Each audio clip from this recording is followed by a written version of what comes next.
네, 안녕하세요. 마케팅의 본질을 이야기하는 곽 팀장입니다. 2023년도 어느덧 끝자락에 다다랐습니다. 다가올 2024년, 앞으로 마케팅 트렌드 이런 것들 어떻게 변화할지 굉장히 궁금해 하실 텐데요. 오늘은 제가 준비한 리포트들을 같이 한번 보면서 내년에 다가올 변화 그리고 키워드는 어떤 것들이 있는지 같이 한번 살펴보도록 하겠습니다. 자, 먼저 메조미디어에서 발행한 2024년 트렌드 리포트를 먼저 보도록 하겠습니다.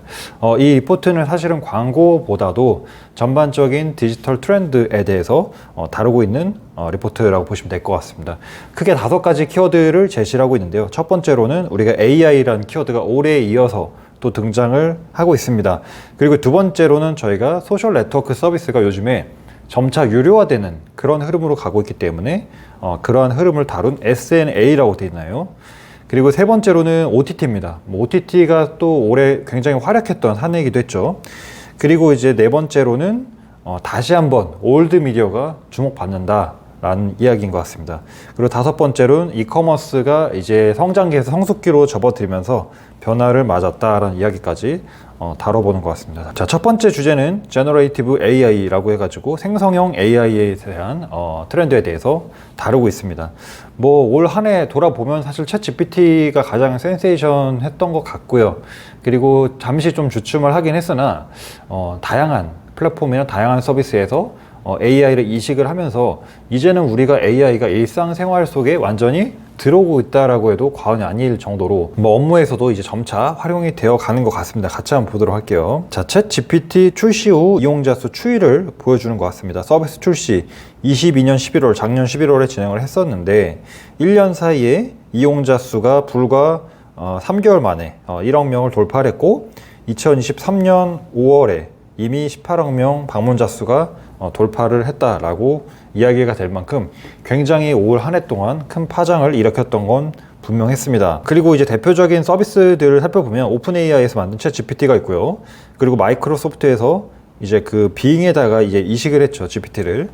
그리고 구글에서 만든 바드가 있고, 뭐 바이두나 네이버 같은 경우에도 이제 그 후속으로 서비스를 만들기도 했습니다. 자, 그래서 AI 초기에는 이 데이터 모델이 얼만큼 방대한 양을 수집하고 있냐, 그러니까 초점이 맞춰졌다고 하면은 이 AI의 잘못된 답변이나 환각현상이라고 하죠. 그런 것들이 대두가 되면서 이 이후로 갈수록은 사실 데이터 규모보다는 실제 정확도, 일치성 이런 것들의 포커스가 맞춰지기도 했던 것 같습니다.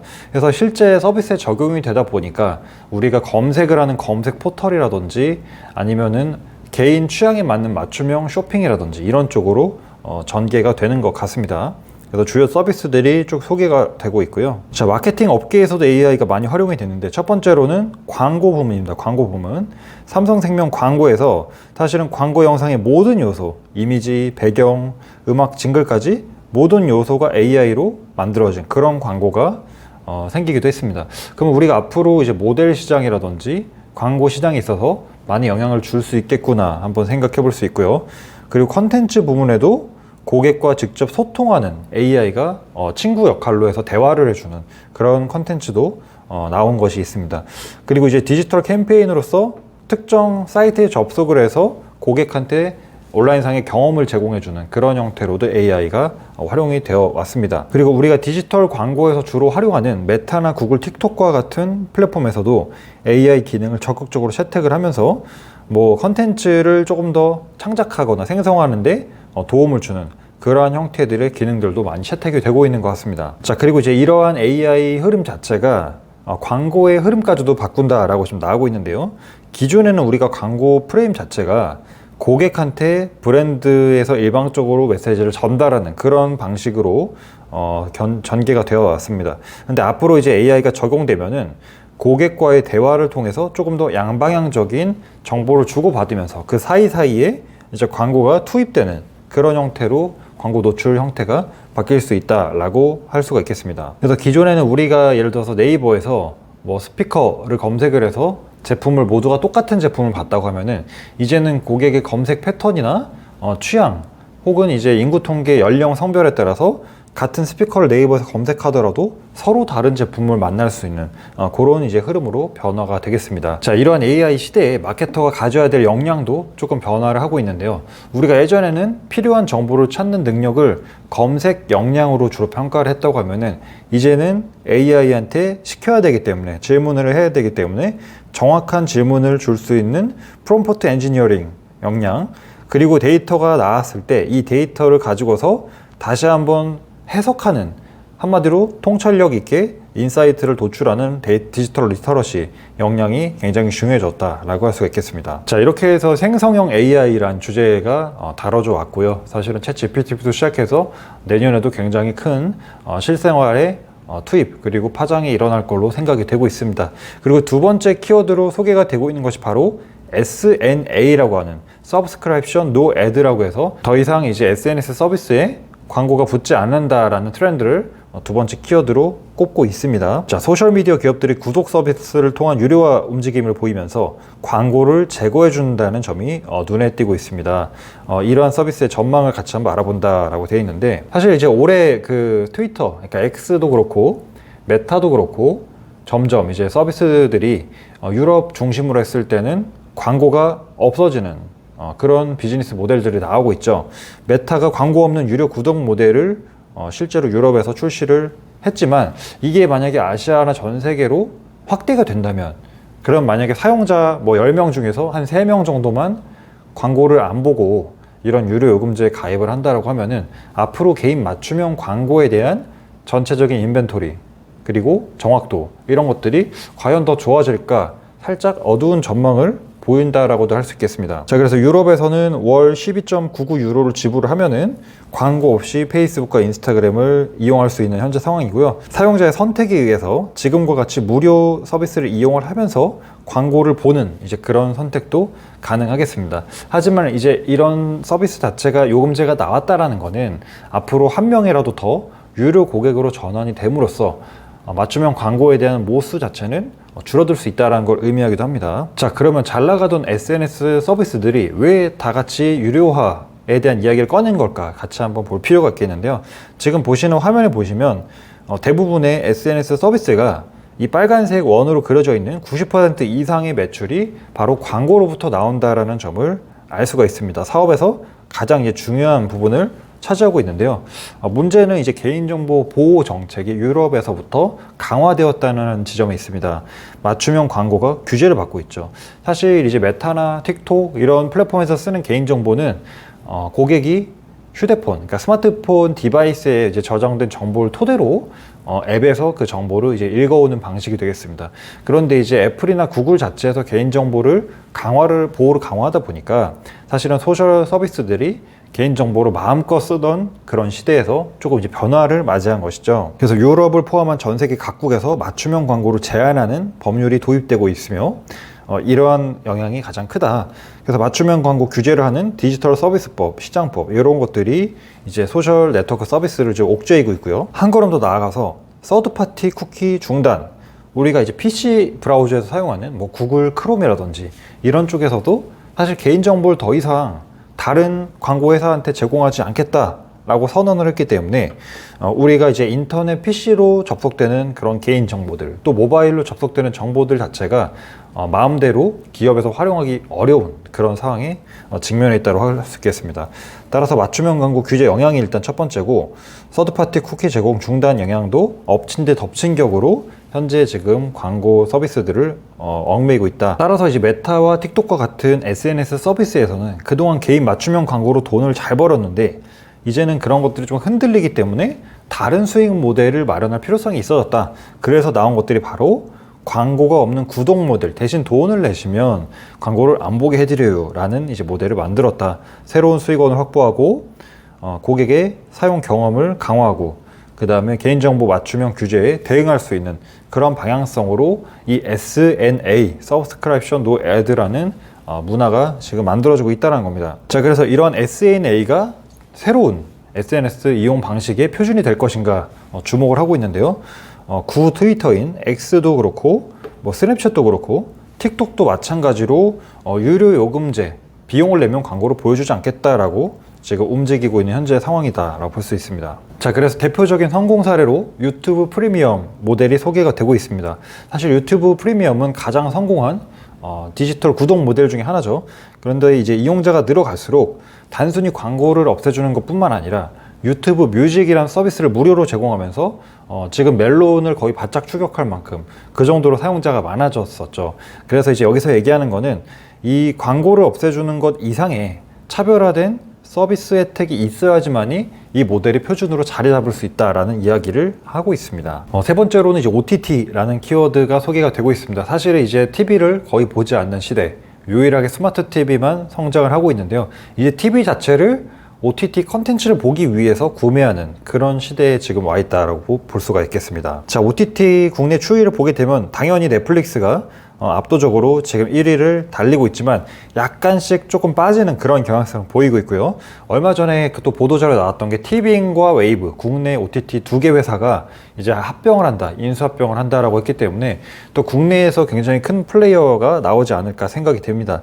디즈니 플러스 같은 경우에는 잔잔하다가 가을에 이제 컨텐츠가 꽤 히트를 하면서 조금 이제 치고 올라오는 그런 상황에 와 있고요. 쿠팡 플레이 역시 쿠팡의 유료 사용자 기반으로 굉장히 높은 성장을 기록을 하고 있습니다. 자, 그리고 이제 OTT가 어떻게 보면 컨텐츠 산업의 표준으로 자리 잡다 보니까 이제는 새로운 영화나 새로운 드라마가 방송사 채널에서 런칭한 게 아니라 OTT에서 런칭을 하는 그런 문화들은 이미 익숙하게 많이 보고 계실 겁니다. 그렇다 보니까 요즘 화제인 거 컨텐츠 뭐 보려고 하면 다 OTT를 가입을 해야 볼 수 있는 그런 모습들을 많이 만날 수가 있고 내년에도 이러한 트렌드는 계속될 걸로 전망이 되고 있습니다. 그런데 이제 OTT 서비스가 나온 지도 꽤 되다 보니까 사용자들이 계속 기하급수적으로 늘기보다는 이제 가입할 만한 사람들은 다 가입을 했고 또 요즘에는 OTT 서비스를 모르는 사람들하고 직접 계정을 공유할 수 있는 그런 서비스도 나오고 있기 때문에 사실 성장세는 점차 둔화될 거다라고 전망이 되고 있습니다. 자, 그렇다 보니까 OTT도 아까 살펴본 SNS 서비스랑 마찬가지로 수익성에 이제 영향을 받게 되는 거죠. 그렇다 보니 가장 쉽게 꺼낼 수 있는 카드가 가격 인상. 실제로 넷플릭스 가격도 많이 올랐었던 것 같습니다.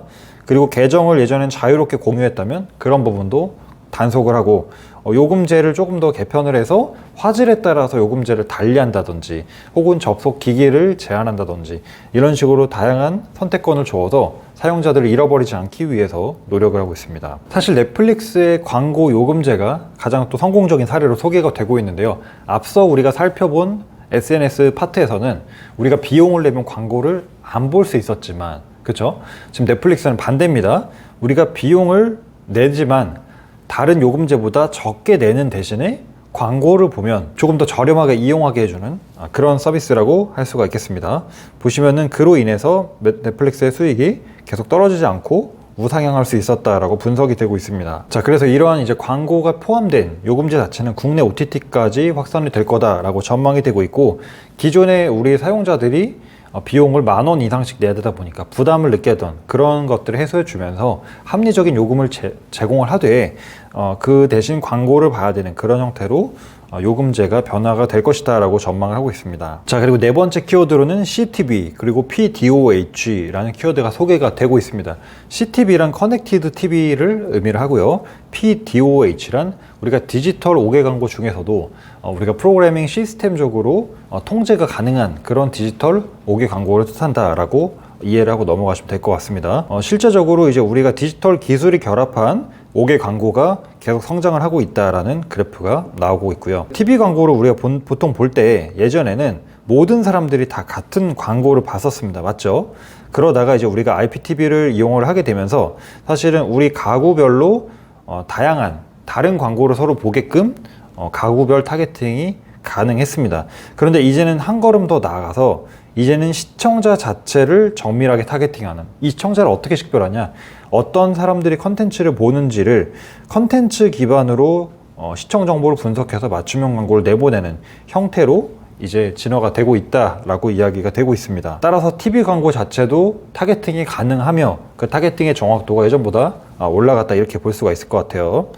자, 그리고 이제 이러한 커넥티드 광고가 각광받는 이유로서는 당연히 뭐 미디어 주목도가 높고 TV 높죠.